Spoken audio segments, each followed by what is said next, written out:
Welcome back to the Average Gal's Garden. This episode is all about mulch. Like a lot of you, I have mulch all around my planting beds. And no matter where you live, it's part of good gardening practice to apply some type of mulch. It holds in the moisture and helps to keep the weeds down. The debate rages on about what you should use and maybe more importantly about how you should apply it. A lot of gardeners will lay down some type of either plastic or fabric weed barrier and before laying their mulch, and then there are the traditionalists who opt instead to apply directly onto the soil.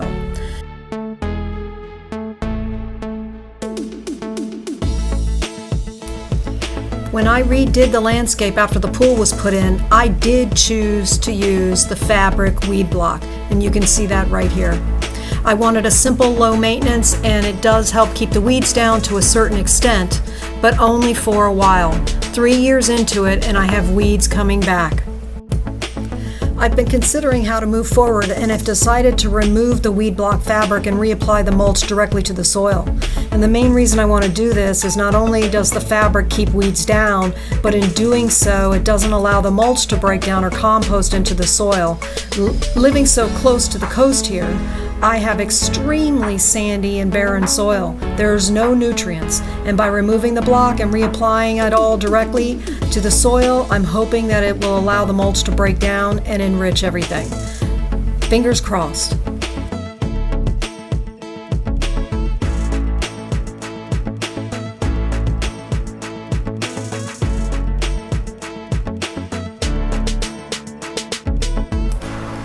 Hopefully you guys can see the leaves and the mulch and debris have found themselves all around the base of the plants.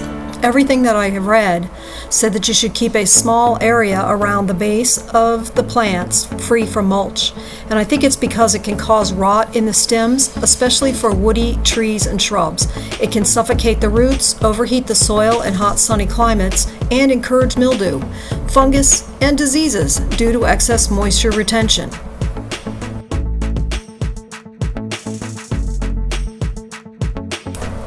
As you can see here, I've got some fungus growth on the bottom of some of the mulch. This was definitely because the fabric weed block created a warm, moist environment and kept the organic material from breaking down into the soil. This is a bad thing. I'm going to slowly work my way around the yard, scraping off the top layer of mulch, and then I'll remove the fabric weed barrier.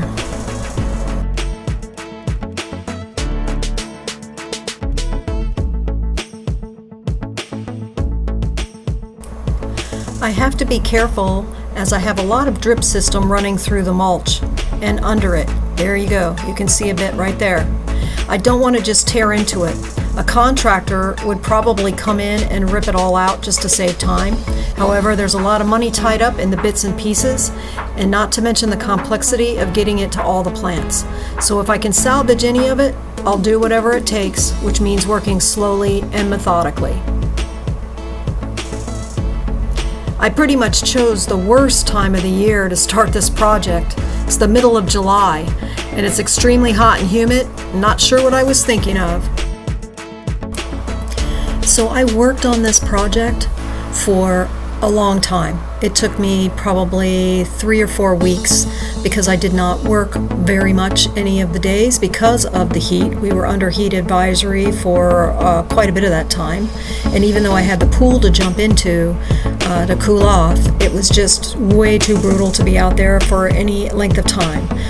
So I am going to sort of speed up this reel, and you guys can watch it all happen in quick time.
So now I'm just down to having to pull up the weed block, and I've got all my mulch in piles right over there on the tarp so that I can reuse it. And after the weed block is up, I just have to get that pile back in to here. You can see down here where we've got some weed trying to come through. So I decided at the last minute that I would apply a newspaper barrier instead of applying the mulch directly to the top of the soil. Hopefully this will help block the sunlight, and that will keep the weeds from germinating, and will be just another additional organic material that it will break down to help enrich the soil. So I've been saving these papers up for a couple of months now, and unfortunately the paper only comes twice a week, so we'll see what happens. So what's going to happen is I'm going to just take the newspaper, maybe 2 or 3 sheets thick, and I'm going to open them up and spread them out on the ground. And as I said, hopefully that will give me another barrier instead of just having the mulch right on top of the grass. I'm not sure exactly how thick I should make the layer, so I'm just going to try 2 and see how it does.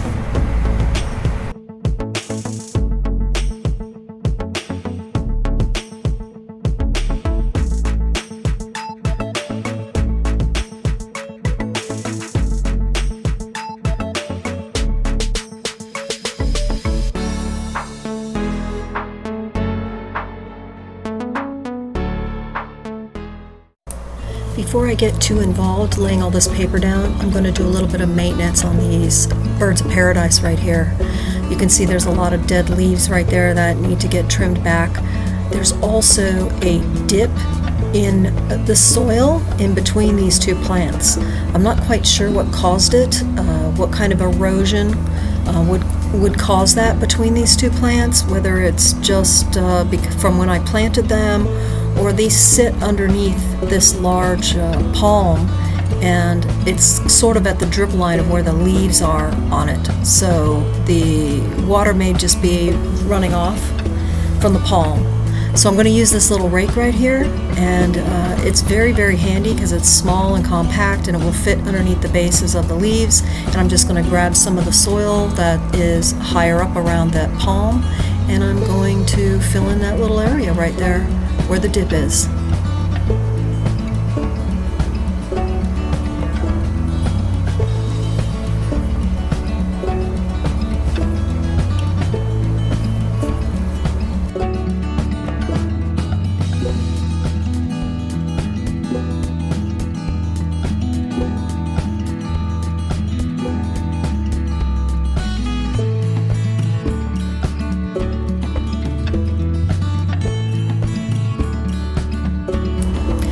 Now that I have that hole filled back in, I'm going to place this newspaper down around the bases, trying to keep it a little bit away from the base of the plants. I'll sort of catty corner it in that space right there, and then I'll fill in with newspaper just all around the edge and in the rest of the open areas. So as I said earlier, my birds of paradise need some TLC. I trimmed off the dead leaves off of the multicolored ones, and now this is the big white one. There's quite a few dead leaves that all need to be removed.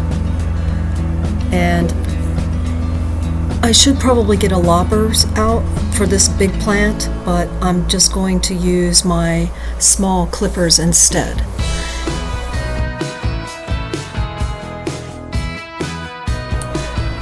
And I want to point out right here that you need to be really careful when you trim these, and you think that you could just pull on them like this and tug them and get them out, but sometimes below the soil where you can't see, they're still attached to the stalk right there. And if you pull too hard, you will crack or break the stalk down at the bottom where the tuber or the bulb is. So that sort of happened on the small ones that I was working on, and so I do not want that to happen here, because possibly the good live leaves, if you've broken the bulb or something, it may die. It might also root itself. I'm not sure how it will all go out, but I'm going to use my little clippers here instead of just yanking on it.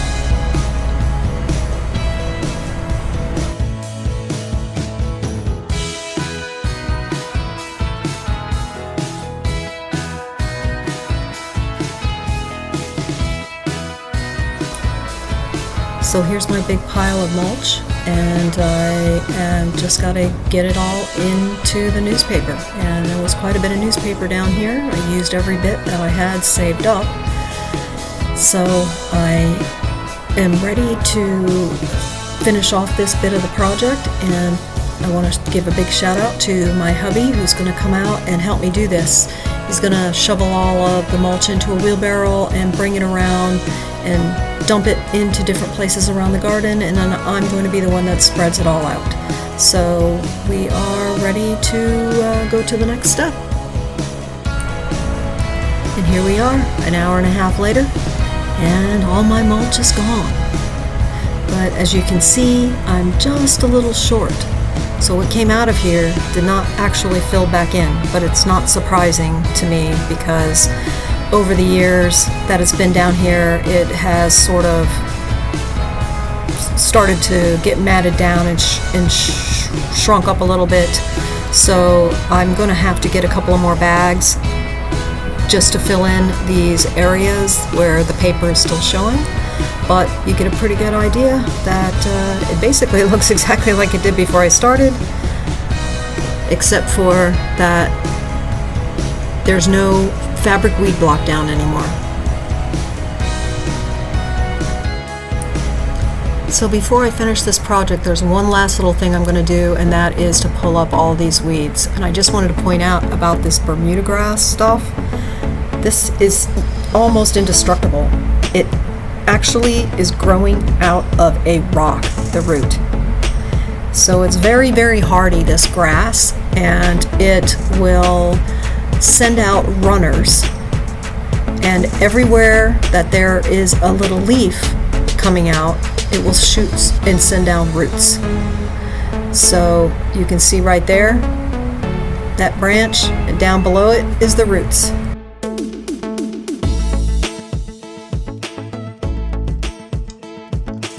So as I suspected earlier, it's actually pulling up pretty easily, mostly because we've got sand, but you can see this huge giant section of root down here. And like I said, it sends out these little runners, and everywhere there's a leaf, it's going to grow a root and go down. But it will runnel throughout everything, but it pulls up pretty easy because of the sandy soil, so I'm not that worried about it. And I think I'll be able to take care of this pretty quickly. And in case any of you are wondering what I'm going to do with it, I'm going to toss it over my back fence. So please do not send me a lot of hate mail or anything like that. On the back side of my fence between my house and the sidewalk and the street, it is a berm, and that berm is at a slight angle. And when we get hurricanes or heavy rains or anything like that, it over time erodes. There is grass supposed to be growing there, but because it's not generally irrigated, you're not going to have it like it would be in a lawn. It's just out there in the wild, basically. So when I have grasses like this, or in the fall when there is leaf drop, I will tend to blow or toss the stuff out onto the berm and spread it out. And hopefully, especially with these grasses, it takes root and it keeps that erosion down. I don't throw any huge palm fronds or anything like that the county who is responsible for mowing that area would have a problem with. So it's strictly just the small debris and stuff like that to keep down on the erosion. And as you can see, about 15 or 20 minutes later, boom, all done. So that's it. Job well done, and I will check back in with you guys at a later time to see how it all progresses.